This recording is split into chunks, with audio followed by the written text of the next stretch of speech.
Olá, tudo bem? Meu nome é Vitor Faustino e no vídeo de hoje eu vou falar sobre a segunda fase da reforma tributária, que é a taxação dos dividendos. Nesse vídeo eu vou tratar os seguintes assuntos: o que aconteceu na primeira fase da reforma tributária? Quando começa a valer a taxação dos dividendos? Qual a alíquota desse novo imposto? Quais serão os investimentos afetados e quais investimentos serão isentos? Antes de mais nada, deixa o like, se inscreva e comenta alguma coisa aí para ajudar no engajamento, que aí você já me ajuda bastante. Olha, desconfie. Não acredite em ninguém que diz que a tributação de dividendos será boa. Já temos impostos demais. Tô colocando isso porque eu já vi políticos e já vi, por incrível que pareça, até influenciador financeiro dizendo que é ok ter a tributação de dividendos, porque o Brasil é um dos únicos países do mundo que não tem a tributação de dividendos. De fato, é um dos únicos países do mundo que não tem a tributação de dividendos, mas a tributação aqui é altíssima e achar ok mais um é um absurdo.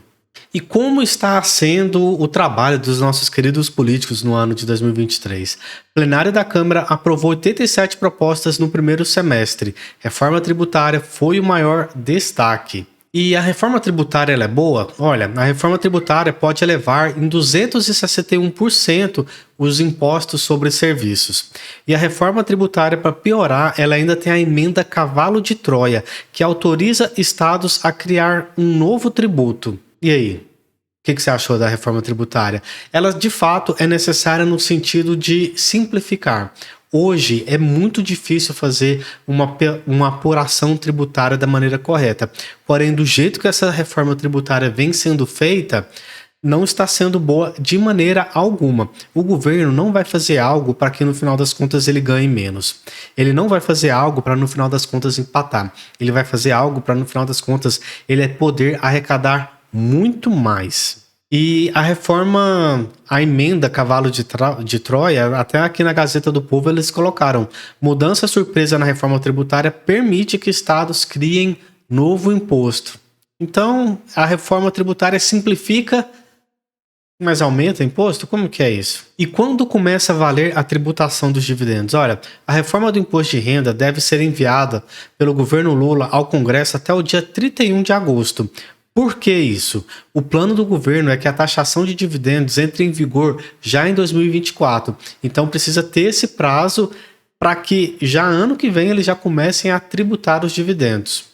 A primeira parte da reforma ela era uma reforma mais sobre o consumo, como por exemplo o ISS e o ICMS. Agora, na segunda parte da reforma, vai tratar sobre a renda, que é, no caso, o imposto de renda, por exemplo, sobre as empresas e sobre as pessoas físicas. Será que vai ser aprovado? Olha, a Câmara dos Deputados aprovou por 382 votos a favor, 118 contras e 3 abstenções. Em primeiro turno, o texto base da reforma tributária no dia da aprovação. Ou seja, 382 contra 118 foi aprovado ali com folga. Então, a expectativa é que a segunda fase, onde irá tratar sobre a taxação dos dividendos, também passe com essa mesma folga. E em votação histórica, a Câmara dos Deputados aprovou na madrugada para que a população não possa cobrar, para que a população não possa reclamar, para que a população não possa fazer algo durante isso, né?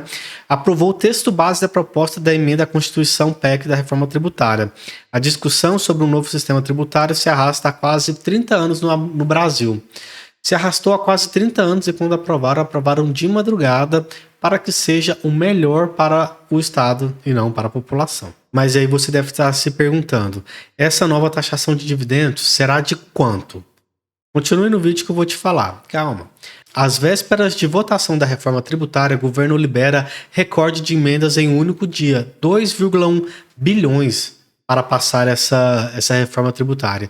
Em 2 dias, Lula bate recorde com liberação de 7,5 bilhões em emendas. Então, o governo queria muito que esse dinheiro que essa emenda fosse aprovada. Mas eu te pergunto, será que essa emenda foi aprovada por conta desse valor aqui que foi liberado ou essa liberação foi apenas uma coincidência?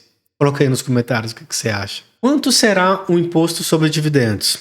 O que está previsto de mudança na tributação dos dividendos?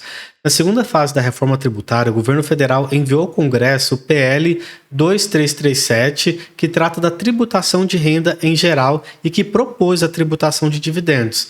E a tributação dos dividendos é esperado uma alíquota de 15%. E para piorar, nesse mesmo projeto, também exclui os JCP. E aqui eu quero demonstrar por que não faz sentido criar um imposto sobre dividendos e por que eu entendo, e várias pessoas concordam comigo e também entendem assim, que a tributação de dividendos, na verdade, é uma tributação em cima de algo que já está tributado. Por exemplo, uma empresa de desenvolvimento de sistemas estabelecida em São Paulo, cujo ISS é de 2,9% e tem faturamento anual de 120 mil, a margem de lucro considerada é de 20% e não aproveitamento de créditos fiscais. Como que essa empresa que fatura 120 mil pagaria de imposto? No Simples Nacional, 18.600.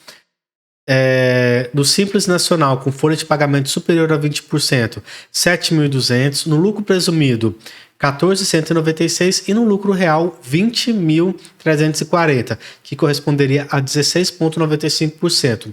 Uma vez que a gente está tratando de empresas aqui de capital aberto, como Petrobras, Vale, Kepler Weber, Banco do Brasil e tudo mais, para elas o que é aplicável é o lucro real. A partir de determinado valor de faturamento, o lucro real é obrigatório. E para praticamente todas as empresas que estão na Bolsa de Valores, o lucro real ele é obrigatório. Então, a empresa ela já passou pela tributação de IR, de CS, de PIS, COFINS, de ISS. Tudo isso aqui é diretamente sobre a renda. Então, o que o governo quer é que depois de apurar tudo isso aqui, de apurar 20.340 em impostos, o governo vem aqui e ainda tributa mais 15% sobre dividendos. Então, eu entendo que é um imposto sobre imposto. É um imposto sobre algo que já está tributado. E lembrem-se também que o JCP ele vai para o saco, ele já era, vai acabar. O JCP possibilita que as empresas paguem menos imposto. Com ele sendo extinto, as empresas vão pagar mais impostos, pois não haverá mais as reduções do JSCP. O JSCP basicamente é o seguinte, você consegue, como se fosse gerar um contas a pagar aos sócios.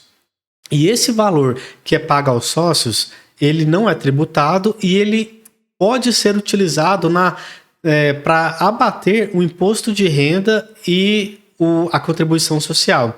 Então, hoje o JCP ele é muito bom. E tem empresas, como por exemplo o Banco ABC, que ele só distribuiu proventos para os sócios via JCP. Então, ele seria o principal banco afetado caso haja de fato a extinção do JCP. Inclusive, eu até fiz esse vídeo aqui, fim do JCP, bancos serão prejudicados, porque os bancos serão os mais prejudicados, porque eles são as empresas que mais fazem a utilização desse mecanismo. Eu fiz esse vídeo, vou deixar aqui o card caso você queira ver esse vídeo. O pessoal gostou bastante e eu destrinchei muito sobre esses impactos. O vídeo está excelente, confira. Mas confira depois que eu terminar esse vídeo. E quem vai ficar de fora? Atualmente, FIIs, FIAGRO e FIDINFRA contam com uma regra da qual tornam-se ativos isentos de imposto de renda, que atrai os investidores que desejam obter rendimentos sem se preocupar com questões tributárias. E aqui teve até uma entrevista lá com o Reginaldo Lopes, do PT, que ele esclareceu o questionamento dos investidores sobre o tema, que ele falou que o seguinte, esses fundos todos vão permanecer com a isenção. Fundos regionais e setoriais, todos eles serão preservados justamente para fazer política de incentivo, porque esses fundos têm uma característica específica. São fundos para o desenvolvimento setorial da economia brasileira. Pessoal, o setor imobiliário, que é a maior parte que são os fundos imobiliários, ele é importantíssimo para a economia. Se você tributar isso, você afeta a economia. E se o setor imobiliário, o setor de infraestrutura, eles forem prejudicados, pode dar adeus a esse governo, porque vai o Brasil todo junto. Porque vocês se lembram, o Lula, ele gosta de investir no setor imobiliário, Minha Casa Minha Vida, porque esse setor é um setor que movimenta muito a economia, traz muitos empregos, gera muita renda, por isso que eles já estão de fora. E se você é investidor de FIIs, pode ficar tranquilo que a expectativa é que eles irão ficar de fora. E aí, gostou dessa novidade? Gostou de ficar sabendo disso? Coloca aí nos comentários qual FII que você tem e se você quer que eu faça alguma análise sobre esse FII que eu faço para você nos próximos vídeos. E qual é a minha opinião sobre a taxação dos dividendos? Eu sou completamente contra. O Brasil já paga imposto demais.